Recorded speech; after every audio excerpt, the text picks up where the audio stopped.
Hi friends, ఈరోజు నా birthday August 25th.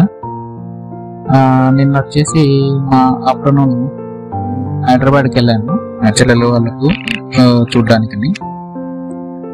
కొంచెం ఏదో హెల్త్ బాగాలేదని చూసి వద్దామని వెళ్ళాను. ఈరోజు నా నెఫ్యూస్ ఏం చేశారంటే, మార్నింగ్ లేచిన తర్వాత హాల్లోకి రమ్మన్నారు. సరే, కామన్ గా విషెస్ చెప్పినారు, నాకు హాలిడేకి రమ్మన్నారు. వచ్చాను. తర్వాత ఏమైందంటే, వాళ్ళు జొమాటోలో కేక్ బుక్ చేసినారు. ఏదో స్విస్ ప్యాలెస్, ఏదో స్విస్ బేకరీ, అది వెజ్ అనమాట, ప్యూర్లీ వెజ్ కేక్ అనమాట.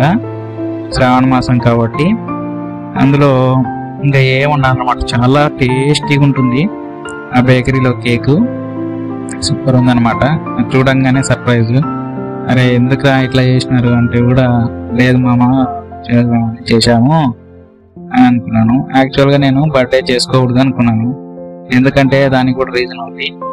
ఆ అమ్మ చనిపోయి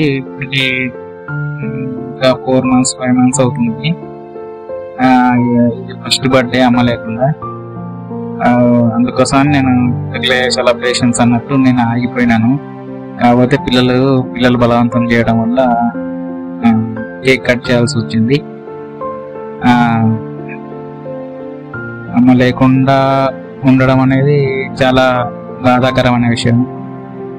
అది ఎవరైనా అనుభవిస్తే గానీ తెలియదు అనమాట ఆ బాధ చెప్పడానికి.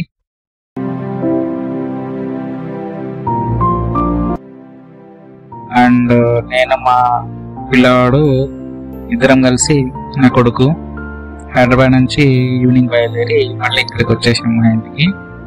వచ్చిన తర్వాత నైట్ అయిపోయింది అనమాట. 8:40 8:30 అవుతుంది. అప్పుడు కరెక్ట్గా మా ఫ్రెండ్స్, అంటే మన ఆఫీస్ కొలీగ్స్ ఉంటారు కదా, వాళ్ళు కేక్ తెచ్చిపెట్టారు కట్ చేయమని. సో నాకు అసలు కళ్ళెంపటి కళ్ళు చెమ్మగిల్లాయన్న. ఏంద్రా ఇది సర్ప్రైజ్, ఇంత సర్ప్రైజ్ ఏంది అని. ఎందుకంటే ఆఫీస్ వాళ్ళు ఎట్లుంటారో, ఆఫీస్లో కొలీగ్స్ ఆఫీస్ వరకే ఉంటారని ఇప్పుడు వరకు చూసాము.